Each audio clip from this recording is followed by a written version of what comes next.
अस्सलाम वालेकुम, मैं हूं अनीता राजा। आज मैं आप सबके लिए एक प्यारा सा प्रोग्राम प्यारे पालतू लेकर हाजिर हूं। आज भी इस तेज रफ्तार दुनिया में ऐसे लोग मौजूद हैं जो ना सिर्फ अपना और अपनी फैमिली का बल्कि अपने पालतों का बेहद ख्याल रखते हैं।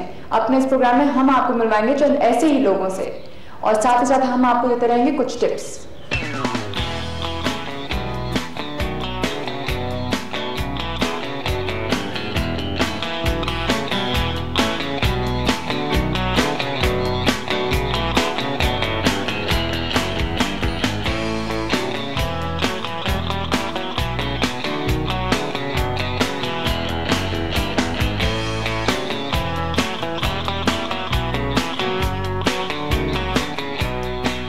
इस घर में अगर आपको अहले खाना के अलावा कोई और खुशामदीद कहे तो बुरा ना मनाइएगा, क्योंकि यहाँ मिस्टर एंड मिसेस हाशमी की फैमिली के अलावा सैकड़ों परिंदे और जानवर भी रहते हैं। पूछते हैं हाशमी साहब से कि उन्हें ये शौक कैसे हुआ। शौक कैसे हुआ जी? बेसिकली जी बचपन से शौक था जानवर पालने का, तो लेकिन ये कि अल्लाह ताला ने मौका दिया, इतनी अच्छी जगह दे दी, तो मुझे और शौक़ को तक़वियत मिली, इतनी सारी चीज़ें रखने की गुंजाइश हो गई। और फिर मुख्तलिफ़ दोस्त, क्योंकि सारे मुख्तलिफ ज़मींदार हैं, कोई दोस्त ऐसे हैं कि उन्होंने तोहफ़ों में किसी ने हिरन दे दिया, किसी ने हुड़याल दे दिया, किसी ने पाड़ा दे दिया। हर को मेरे शौक़ का पता है, तो मुझे तोहफ़े में भी लोग जानवर ही देते हैं। तो मुझे अल्हम्दुलिल्लाह मेरे पास पूरा छोटा सा ज़ू बन गया देखते देखते।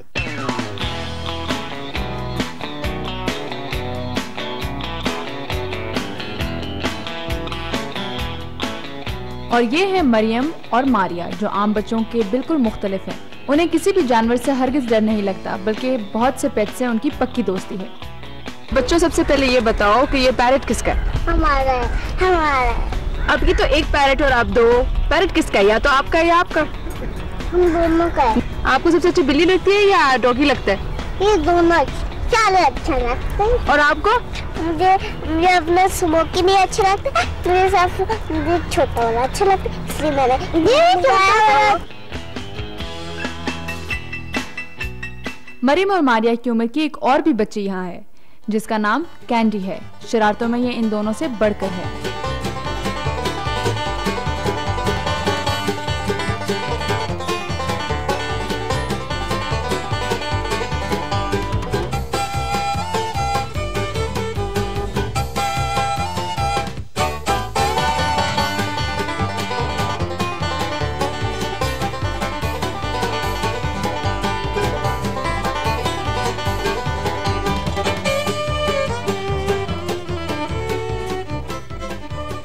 चिंपैंजी जो जी है, इट्स इंडेंजर्ड स्पीसीज बेसिकली। तो इसके जब मेरी छोटी बेटी 1 साल की थी, तो उसको हम लोग साथ लेके आए थे फ्रॉम कराची। अच्छा। तो वो भी सेरेलैक वगैरह खाती थी, केले मैश करके उसको खिलाते होते थे शुरू में। चाय बहुत शौक से पीती है, चाय की पत्ती बहुत शौक से खाती है। तो इसमें अब की केले वगैरह जो है वो शौक से खाती है, नॉट सेरेलैक एनीमोर। अब सेरेलैक वगैरह वो नहीं खाती है। तो कभी वो एग्रेसिव नहीं हुई, मतलब जिससे अटैक किया हो? या नहीं नहीं, बिल्कुल नहीं। बच्चों के साथ अपब्रिंगिंग हुई है, तो वो ह्यूमंस के साथ बेसिकली रही है, तो इसलिए इतनी अटैक वगैरह ऐसे नहीं करती है सच। और अब चलते हैं परिंदों की दुनिया में, जो अक्सर घरों में कैद होते हैं, लेकिन यहाँ उन्हें ऐसा कोई मसला नहीं। ये बताएं कि ये जो स्लिम स्मार्ट सा परिंदा यहाँ फिर रहा है, ये मैंने बहुत कम घरों में देखा है। इन्हें पालने की कोई खास वजह? कूंजों का जो रखने का वजह है वो बेसिकली ये कि मुझे जो एक तजुर्बा था कि कूंजे रेप्टाइल्स का जो है ना, छिपकलियाँ, सांप, इस तरह की चीज़ों को तल्फ कर देती हैं या खाती हैं। मैंने जब देखा कि 1 मिनट में छिपकली को ये चोंच मार के 2 टुकड़े कर देती है, तो ज़मीन पे रेप्टाइल्स होते हैं। मेरा ख्याल है एक मेरा ये कॉन्सेप्ट था, क्योंकि ये होती भी ऐसे इलाकों में जहाँ रेप्टाइल्स बहुत होते हैं। दूसरा ये कि जापानीज़ सिस्टम है, तो इनको बहुत मुबारक समझा जाता है।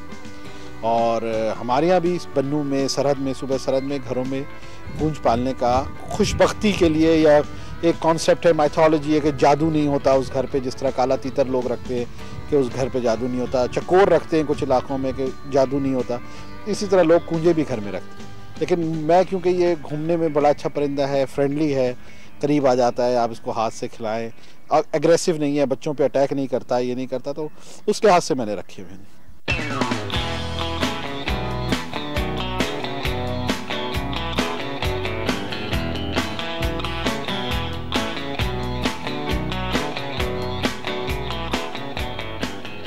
और ये जो बटेर पाल रखे हैं सब गंदमी रंग के हैं सिवाय एक के, ये कोई और नस्ल है क्या? ये बेसिकली बटेर हैं जी, जो मेरे पास है। ये बटेरों को मैं ब्रीड कर रहा हूँ। तो ये कुदरत का कानून है कि ब्रीडिंग के दौरान समटाइम्स ये अल्बिनो, हम जिनको कहते हैं ना सूरजमुखी, इंसानों में लोग कहते हैं अल्बिनो, पैदा हो जाते हैं। तो पिछले साल की हमारी ब्रीड में से 3 पैदा हुए थे। ये 2 ग्रो नहीं कर सके, एक ये बड़ा हो गया। अब ये पता नहीं है कि नर है मादा है, क्योंकि इनके सीने पे निशान होते हैं, अगर नेचुरल हों तो उससे पता चलता है इनमें से कौन सा नर है कौन सा मादा। तो अब इस साल अब ब्रीडिंग सीजन शुरू होने वाला है तो पता चलेगा। हाशमी साहब को जानवरों का शौक है, जबकि मिसेस हाशमी पौधों की सजावट में दिलचस्पी लेती हैं। ये तजाद कभी कभार तकरार बन जाता है। जी, काफ़ी दफ़ा ऐसा होता है। ये तो वो कहते हैं कि जी मेरे हस्बैंड कहते हैं flora and fauna go together, लेकिन वो चीज़ हो नहीं सकती है। एनिमल्स और प्लांट्स जैसे हैं वो कभी साथ नहीं जा सकते। जैसे मैंने नई पनीरियाँ लगाई हैं, वो ख़राब करते हैं, परिंदे वगैरह आके ख़राब करते हैं, और हिरन तो वो कोई चीज़ आपको पता छोड़ते ही नहीं है। तो इस तरह कभी हो ही नहीं सकता। तो हम दोनों का काफ़ी टैसल होता है इस चीज़ पे। वो चाहते हैं कि परिंदे खुले रहें और मैं खोलना नहीं चाहती क्योंकि मेरे पौधे वगैरह वो ख़राब करते हैं। आपके घर में जब मेहमान आते हैं और इतने सारे जानवर इकट्ठे देखते हैं तो उनका क्या एटीट्यूड होता है? देखिए जी, काफ़ी फ़र्क किस्म के मेहमान होते हैं। कई जो होते हैं बहुत डरते हैं, कुत्ते बिल्लियों से स्पेशली डरते हैं, वो तो पास नहीं आने देते। तो उनको कुत्ते और बिल्लियों को बंद करना पड़ता है फिर स्पेशली उनके लिए। और कुछ मेहमान ऐसे हैं कि वो बहुत प्यार करते हैं, स्पेशली उनके बच्चे गोदों में उठा के फिरते हैं। बच्चों को पालना ज़्यादा आसान है या जानवरों को? आई थिंक बच्चे पालना ज़्यादा मुश्किल काम है, क्योंकि आपको उनकी एक एक नीड्स पे टेंड करना होता है। और जहाँ तक जानवरों का है, जानवर तो आप उनकी इतनी नीड्स होती नहीं है, बच्चों की ज़्यादा नीड्स होती हैं जो आपको देखनी पड़ती हैं।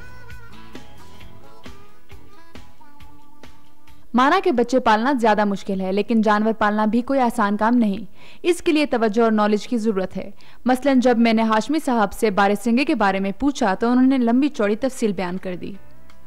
ये जो हिरनों का जोड़ा आप कह रही हैं, फिर इनका असल में को एग्जिस्ट कर सकते हैं। परिंदे और जानवर नेचर में भी को एग्जिस्ट करते हैं। ये यहाँ पे मैंने इनको जोड़ा बनाया क्योंकि मेरे एक दोस्त थे जो इनमें से इसका नर है, वो मुझे एक दोस्त ने, कर्नल आबिद है, उन्होंने गिफ्ट किया था। और ये हमारे छम जोड़ियाँ के इलाके का है बेसिकली। जो इसके साथ फीमेल है, ये मुझे लाड़काना से मेरे एक दोस्त है हिजबुल्ला साहब, उन्होंने गिफ्ट की थी। तो ये दोनों कहने को तो एक नस्ल है, हॉक डियर है, पाड़ा हिरन जिसको हम कहते हैं। लेकिन अगर आप इन दोनों के नरों को देखें, दूसरा एक जो अलग मैंने नर रखा हुआ है आपको अभी दिखाऊंगा, उस नर के सींग देखें और इसके सींग देखें तो फ़र्क है। तो मैं कोशिश कर रहा हूँ कि इनको अलग रख के अगर इस साल ये ब्रीड करते हैं तो नॉर्मली अगर क्रॉस ब्रीडिंग होती है जानवरों में तो अच्छी स्ट्रॉन्गर ब्रीड बनती है। और हो सकता है उसका कद, क्योंकि अभी गर्मियों में ये स्पॉटेड हो जाता है। ये जो हमारे पास पंजाब वाला है, ये जो छम जोड़ियाँ के इलाके का है, तो इसके जो बच्चों में क्या स्पॉट्स आते हैं, जिस तरह इंडियन चीतल है उस तरह से कुछ फ़र्क हो जाएगा। ये सारे पालतू ज़्यादातर एंटरटेनमेंट के लिए हैं।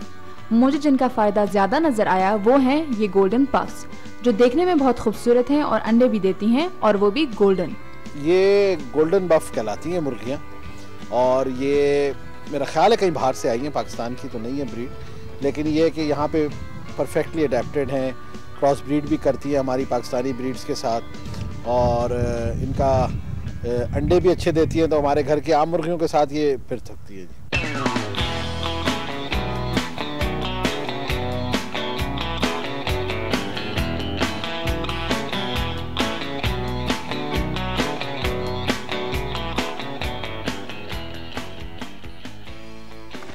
और अब हम आपको मिलाते हैं इस घर के सबसे ग्रेसफुल पालतू जारिब से।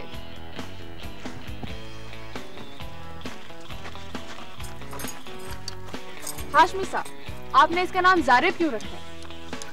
जारब का मतलब होता है जी छोटी चट्टान। हुजूर सल्लल्लाहु अलैहि वसल्लम के पास जितने घोड़े थे उनमें जो सबसे बड़ा घोड़ा था उसका नाम जारब था। तो इसलिए कि ये बहुत बड़ा हॉर्स है अपने कद के लिहाज से, इसलिए मैंने इसका नाम जारब रखा। सबसे अच्छी नस्ल के घोड़े किधर से मिलते हैं? पाकिस्तान में जो ब्रीडिंग फार्म है मेन पाकिस्तान आर्मी मेंटेन जो कर रही है वो तो मूना पे है, और जो इसका ट्रेनिंग सेंटर है वो सरगोदा रिमाउंट डिपो है जहाँ से मैंने ये घोड़ा लिया है। सबसे अच्छे घोड़े तो ब्रीडर्स के पास है। घोड़ों की कीमतें तो $25 मिलियन तक है। तो घोड़े की कीमत और ब्लड लाइन पे तो बहुत बड़ा एक दुनिया का एक अलग ही सब्जेक्ट है पूरा। लेकिन ये जिस पर्पज़ के लिए है कि मेरे बच्चे राइडिंग कर सकें, मैं राइडिंग कर सकूं, उस लिहाज से ये बहुत अच्छा घोड़ा है। इसकी ग्रूमिंग करना कितना मुश्किल है? जी फुल टाइम एक आदमी इसके ऊपर है जो इसकी ग्रूमिंग करता है, इसकी ख्याल करता है, क्योंकि घोड़े का ख्याल रखना, उसको काम देना, क्योंकि इस नस्ल के और इस एज के घोड़े को कम से कम दिन में 15 से 20 मील का काम मिलना चाहिए। तो अगर इसको एक्सरसाइज नहीं कराएंगे तो इसका बॉडी शेप हो जाती है, जिस तरह इंसान ओबेसिटी में आ जाता है, और घोड़ा जब ओबेस होता है तो उसका परफॉर्मेंस ख़त्म हो जाती है।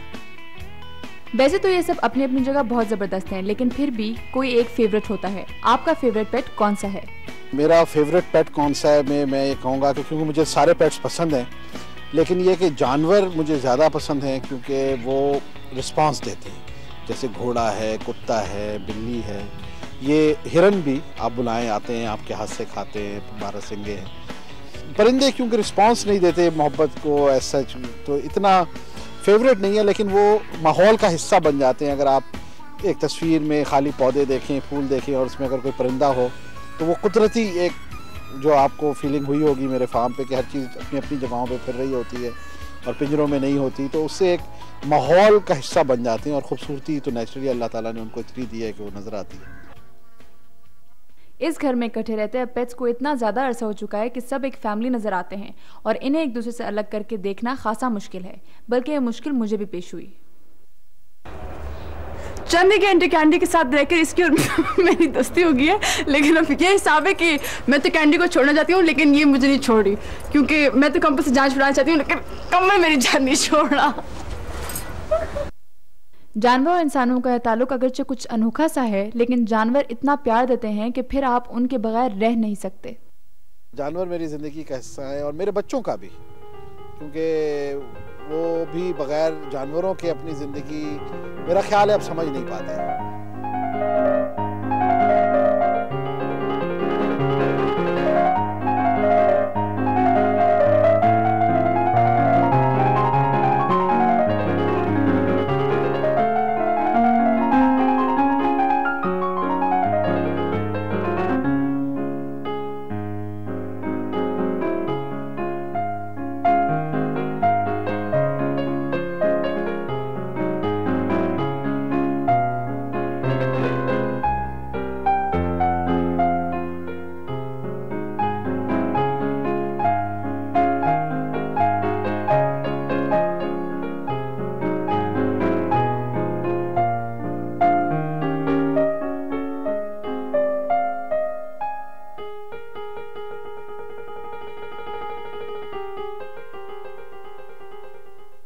आपको हमारा प्रोग्राम कैसा लगा बताइएगा ज़रूर।